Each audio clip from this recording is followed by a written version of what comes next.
Okay, hello YouTube. Today we're going to be going over a club level trap, and I'm going to be trying to go over a bunch of these in my next couple of videos. We're going to be going over some good club level traps that you can either use yourself, or more importantly, we're going to be going over these traps so that if somebody tries them against you, you'll know the best lines to defend against these types of traps.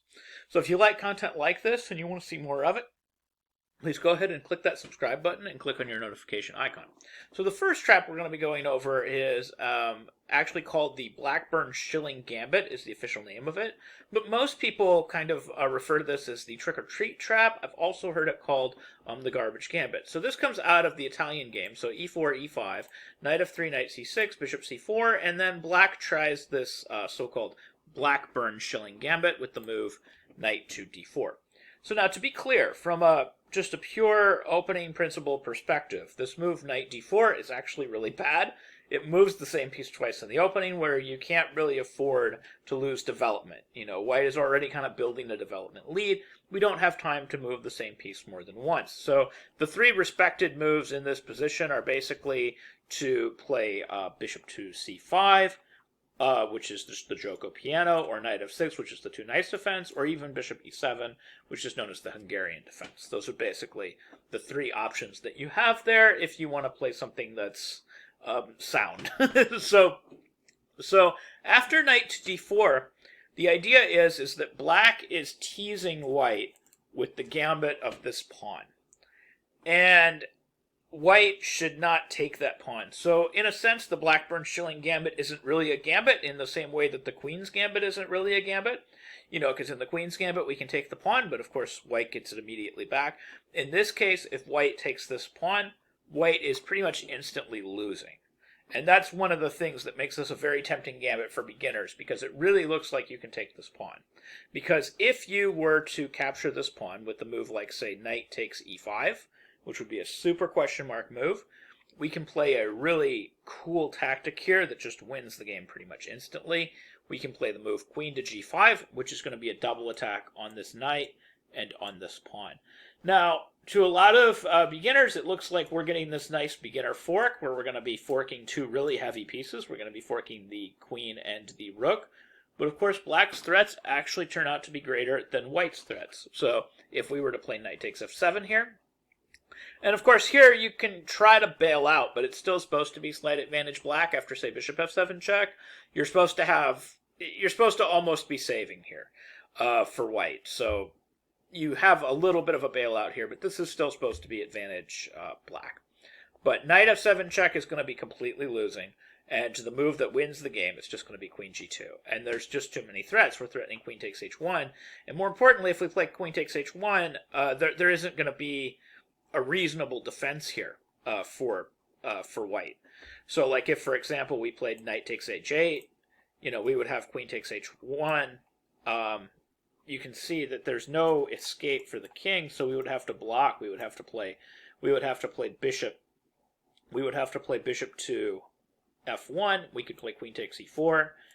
Again, we're covering that square, so there's not going to be any queen to e2, so then bishop e2, knight c2, and here we would have to sack the queen, because if king to f1, we have queen h1 as mate. So that's why we can't take the rook. So we would have to move our rook to the f1 square, which most people will find, but then queen takes e4 is, of course, completely winning for the same reason as previously discussed. If we play queen e2 here, we're simply going to play knight takes e2, and the game is effectively over. Black is up a queen. And if we play bishop e2, we have this very adorable knight f3 mate. I actually beat my first master in a simul using this trap with the black pieces when I was a very young player.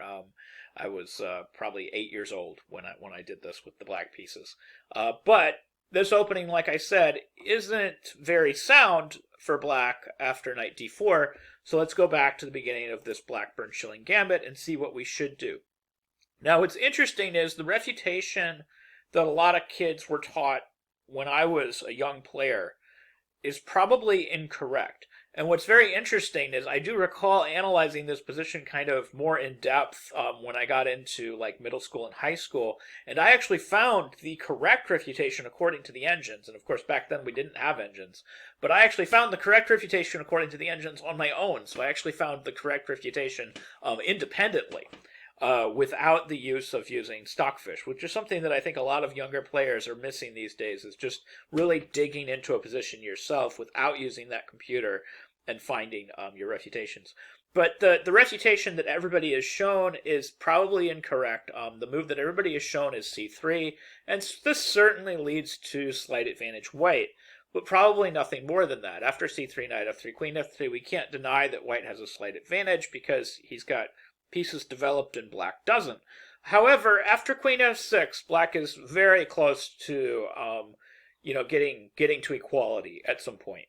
Because if queens come off the board, there just isn't going to be that much left to play for. So an example would be queen g3 to avoid the exchange, and then pawn to d6, castles, queen g6, and it's just very difficult to avoid the exchange of queens. We can, of course, play d4 to try to, tempt black into opening the position, or tempt queen takes e4, but if black just exchanges queens, even though he's massively down in development, like let's say after knight f6, pawn f3, black is massively down in development, the development doesn't matter as much simply because we don't have queens on the board, and black should have some time to try to catch up.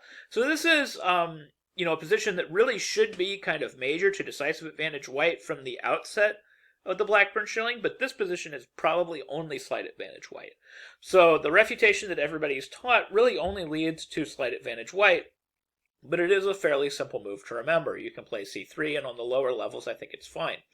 But if you want to play the real de facto refutation, the real move that refutes this position is the move knight takes d4. This takes full advantage of black's lack of development, and it also, I think, more closely follows basic principles.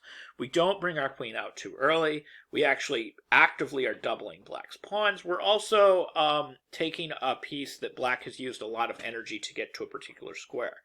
So black has expended a lot of energy simply to exchange a piece that has expended less energy. This is just a basic principle of development that kind of Morphy introduced.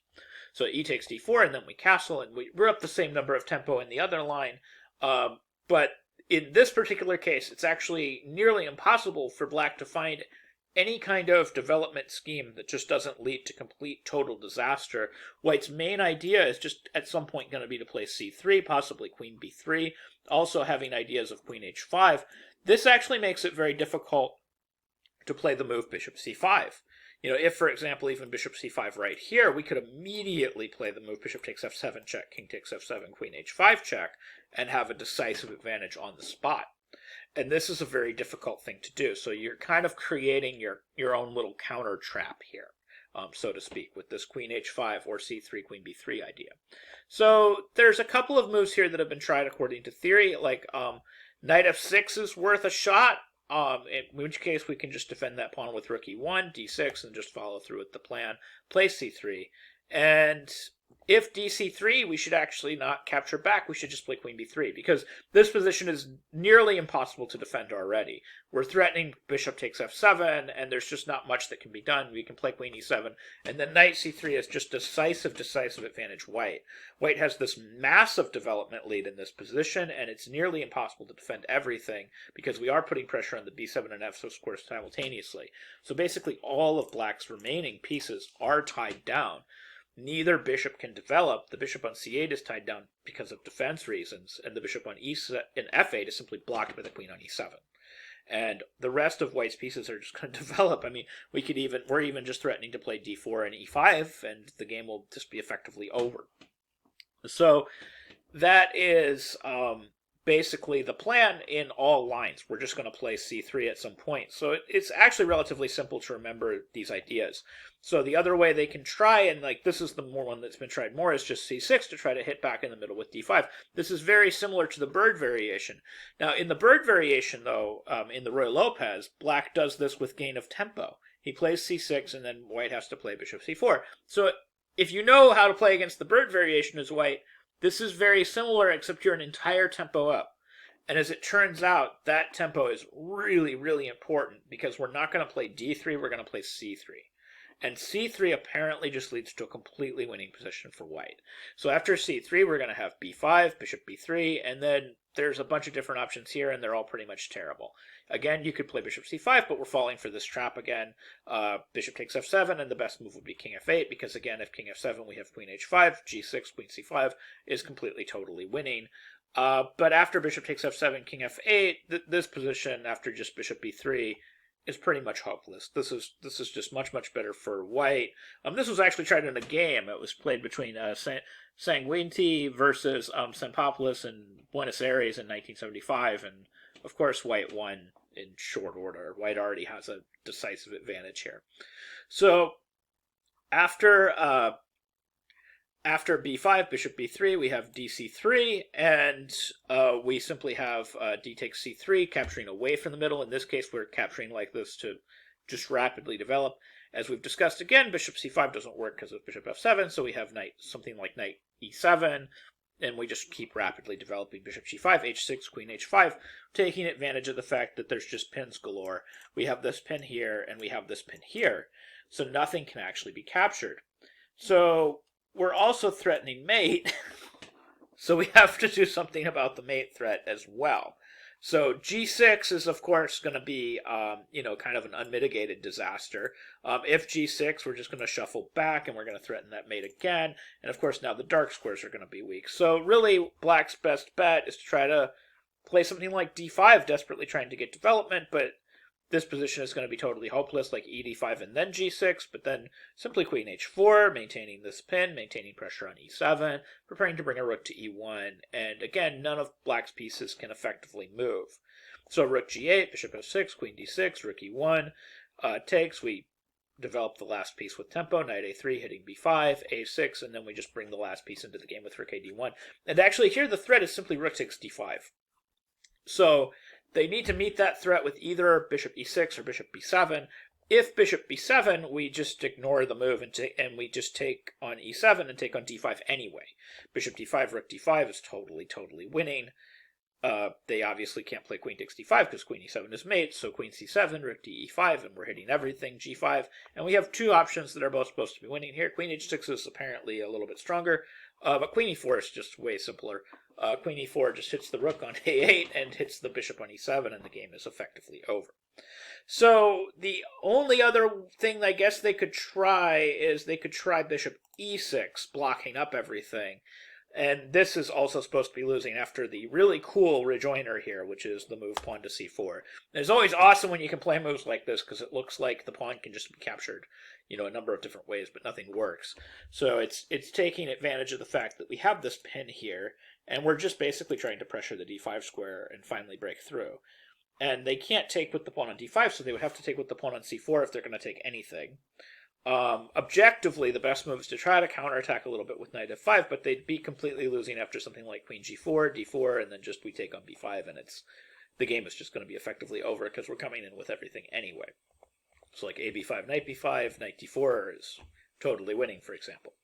So instead of knight f5, we're going to have, after c4, we're going to have bc4, but then of course this position is completely losing. After knight c4, queen b4, we could retreat, hit the queen again, g5 counterattacking, but nothing is going to work here. Just queen h5, creating more pins, threatening rook e6 and threatening bishop takes queen at the same time. Queen c5, rook e6 takes on c4, and this position is completely losing after bishop a4 check, and everything is pinned and nothing can move.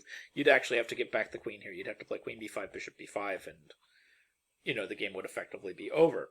So if you see the trick-or-treat trap, the basic thing that you have to remember when they play knight to d4, do not take the pawn, take the knight, and then just castle. So when they play knight d4, you take that knight, and then you just castle. That's all you have to remember. You take the knight, you castle, and then eventually you're going to follow up with the move pawn to c3, and everything should be okay. And not only should everything be okay, you should have a completely winning position by the end of all of this. And if you're going to play the trick-or-treat trap, I certainly hope that you're not playing it against somebody that is a strong player, because you're effectively giving them an extra 2 or 3 tempo in the opening. And you should not be able to survive against good opposition. So anyways, I hope you found this video helpful. I hope you learned something new about chess, and I hope you learned some ideas that you can utilize in your own games. Thank you very much for watching.